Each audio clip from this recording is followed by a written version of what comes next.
Today I'm excited because we're going to start a new book, which is Rinpoche's book on living and dying in Tibetan Buddhism. It's a tiny little book full of amazing insights and information. And as you can tell, I'm not in Curitiba right now in the tent. I'm actually in São Paulo State in this little town of Guararapes. And in my in my hurry to pack and get ready to come here, I needed to take two books. One of them was this book that we're talking about, the Tibetan Book of Living and Dying by Chagdud Rinpoche. And then the other one, I needed to take the Red Tara commentaries in Portuguese. But I switched them around. I brought the Living and Dying in Portuguese. And I brought the Red Tara practice that I needed to bring in Portuguese. I brought it in English. So the English Red Tara commentary was easy to resolve because Lama Yeshe had the Portuguese copy in her computer. So I was able to use that this morning in her computer because we still haven't finished the Red Tara commentary in Portuguese. This one, I don't have an English copy. So what I'm going to do is I'm going to translate it into English simultaneously as I read in Portuguese. I think it should be okay. But for those of you that have the original English copy, it's not going to be the exact same translation. Okay? So this little pamphlet book was put together based on teachings that Chagdud Rinpoche gave in Oregon in the 1980s. And was translated by Lama Tsering, then Chagdud Kadru, and some translators helped him put it together. And it's a wonderful little pamphlet about life and death according to Tibetan Buddhist tradition. So I'll begin with the introduction on page 1. Death and dying is a theme that brings up strong and sometimes disturbing emotions that generally we live our life trying to deny. Nevertheless, we could die tomorrow, completely unprepared and powerless. The moment of death is uncertain, but the fact that we will die is certain. Everything that is born certainly will die. People frequently make the mistake of downplaying death and think, oh, well, everybody's going to die. It's no big deal. It's natural. I'll be fine. This is a good theory until we are actually dying. Then, during that dying experience, we see that the experience and the theory are quite different. At that moment, we become powerless, and everything that's familiar to us, we lose. If we're not prepared, we can be crushed by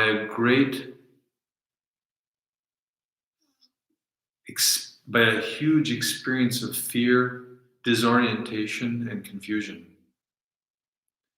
For this reason, it's essential that we prepare ahead of time and prepare well for the moment in which our body and our mind separate. There are many, many methods, extraordinary and common, to prepare us for the transformation of death. The greatest of these methods result in enlightenment during this very lifetime. For an enlightened person, death has no relevance on our state of being. The realization of enlightenment is immortal by definition. But this requires a perfect realization in the practice of meditation. If we're unable to attain this immortal state of enlightenment in this life, the actual transition phase of death offers us another opportunity to attain it.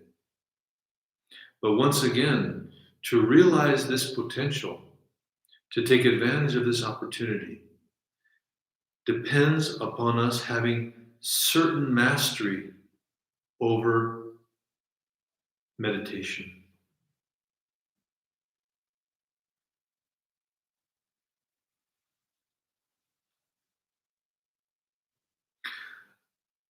Attaining enlightenment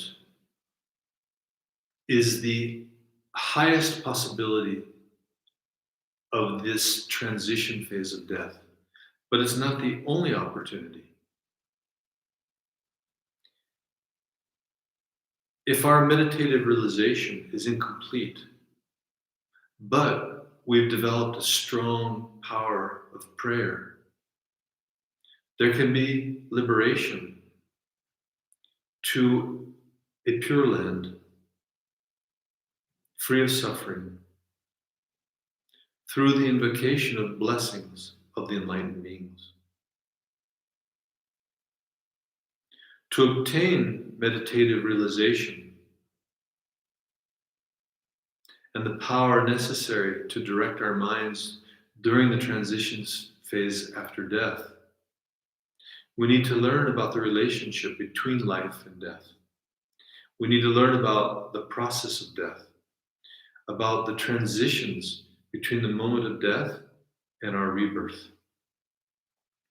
This way, we familiarize ourselves with death, and we won't be taken by surprise when the process begins to unfold.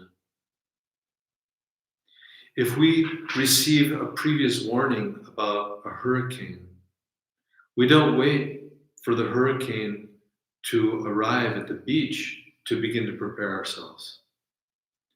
The same way, knowing that death can arrive at any moment, we shouldn't wait until we are in its grips to develop the meditative abilities necessary to obtain the greatest potential of mind at the moment of death. Death, like birth, sickness, and old age, are known as the 4 basic afflictions of human condition. They're obvious and no one can escape them. In our own experiences and in the experiences of others.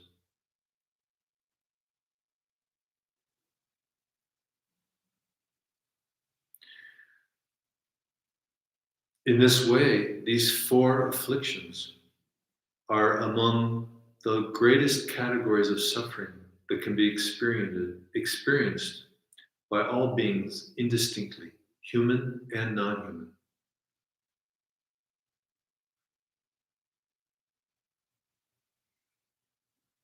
Another of the greatest sufferings that sentient beings feel is the pain of not getting what they wish for. Or getting what they wish for and finding out that it doesn't satisfy them.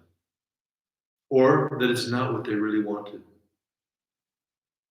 These constant frustrations are an intrinsic part of the nature of impermanence and the constantly changing nature of cyclic existence. Beyond this, there's also what we call suffering on top of suffering, which means no matter how bad things are, they can still get worse. For example, one day you might lose your wallet, and then your teeth start to hurt, and then you receive a phone call from your boss who's upset with you.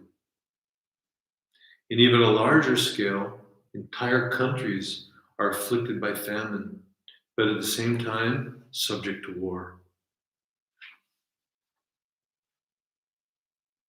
This kind of suffering permeates all of cyclic existence in the same way that oil permeates the seeds of the sesame seed. Or in other words, the same way that the sesame seed is permeated by oil. Like oil, the fact that suffering infiltrates every aspect of our experience is not always apparent, especially in phases where things seem to be going well. Nevertheless, the same way that the oil only becomes evident when we squeeze the sesame seeds, also suffering, which is latent, is directly experienced when our layers of self-centered pretension are broken through the inevitable oppression of cyclic existence. Why is it this way? The answer is because we're at the mercy of karma, the infallible law of cause and effect. So, logically, the next question is, what causes karma? The cause of karma is the ignorance or the poisons of our mind. Our mind is basically confused because we fail to recognize the absolute nature of phenomena. In this lack of recognition, we cling to a faulty structure system, which is called duality. In the beginning, we cling to an I, which we perceive as an object. We cling to an I, which on its side perceives objects. Seeing the object, we define the size, the form, the color, and then we judge it. Oh, this is attractive. This is ugly. I like this. I don't like that. This makes me happy. This makes me unhappy. And then, based on those judgments, we give rise to attachment or aversion. I want this. I don't want that. And that is the root cause of our suffering.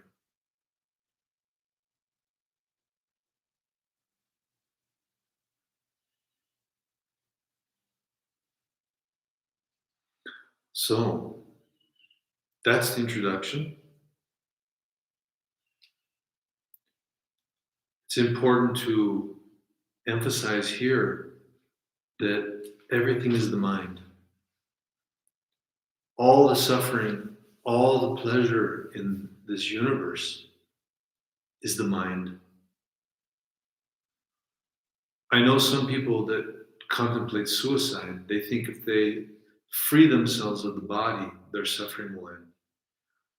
But with just a very simple exercise in logic, we can determine that the body is not the source of suffering.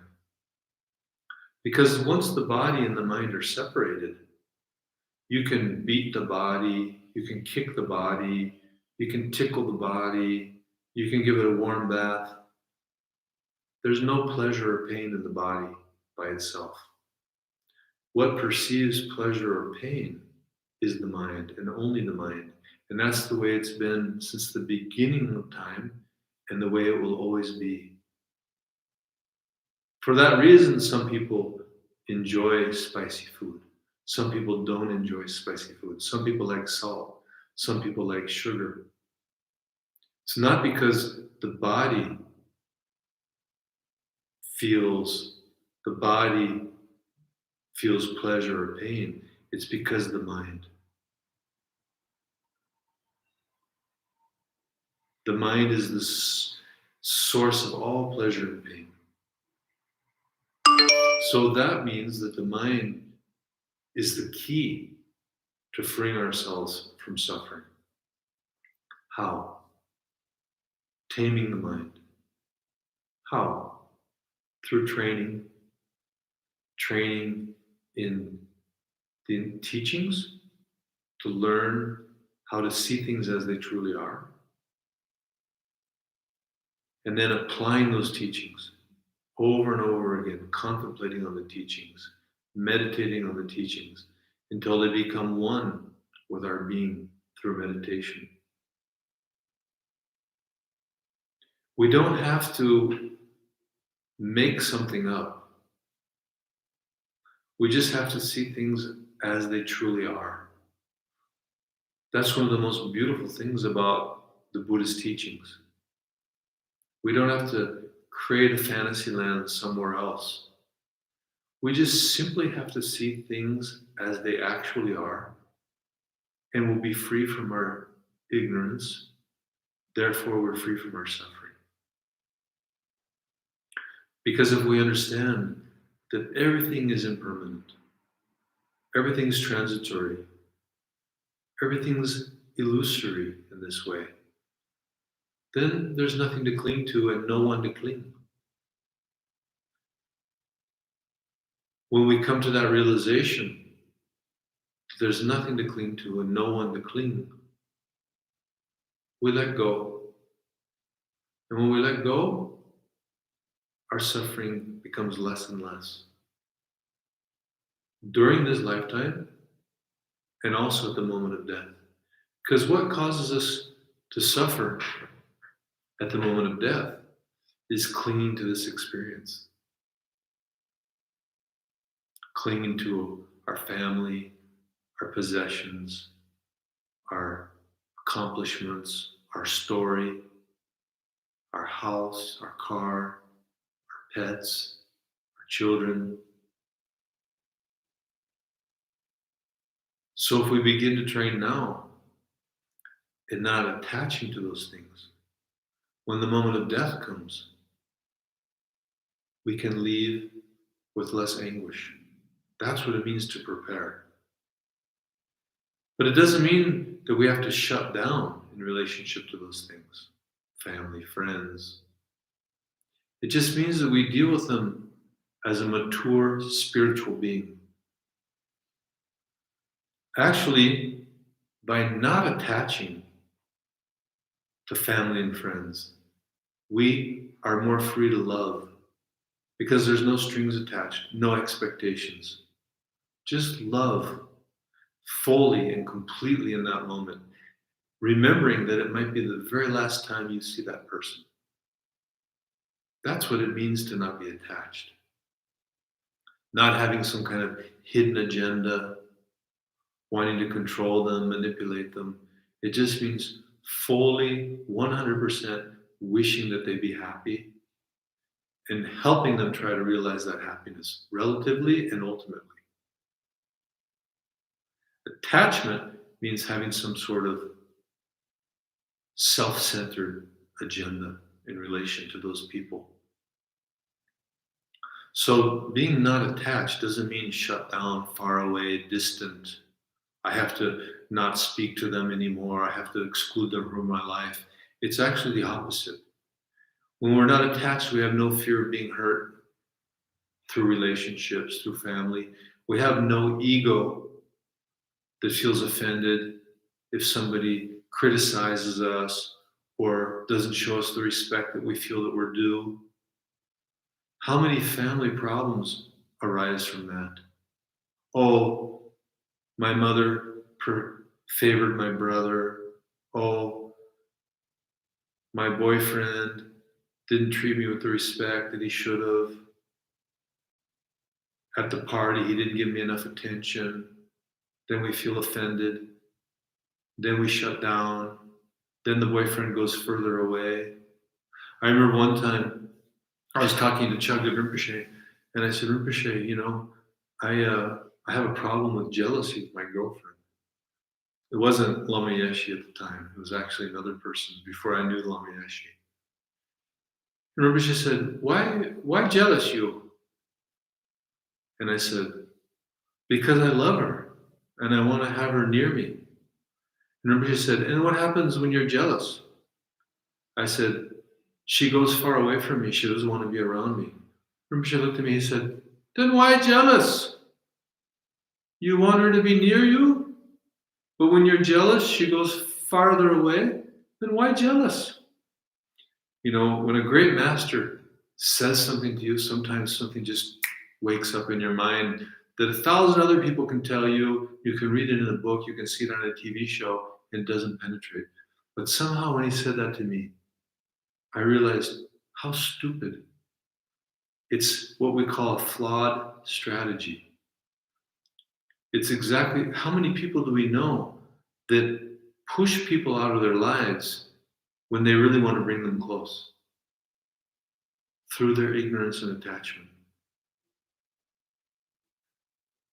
So, coming back around, the key is to see things as they really are, and naturally our attachment reduces. And when our attachment reduces, our suffering reduces. So in one way, we can understand the entire spiritual path as seeing the truth, which sets us free. Seeing things as they really are will be free. Free from ignorance, free from attachment, free from suffering.